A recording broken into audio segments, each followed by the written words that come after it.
Sevgide bazı günler özel, bunu kalben istedenler özel.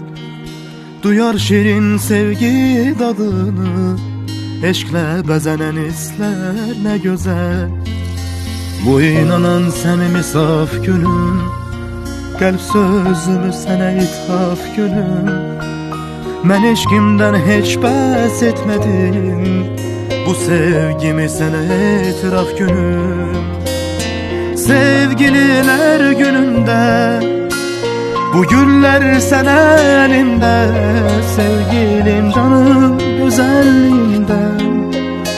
Güller baş eğer önünde, sevgililer gününde bu güller sen elimde.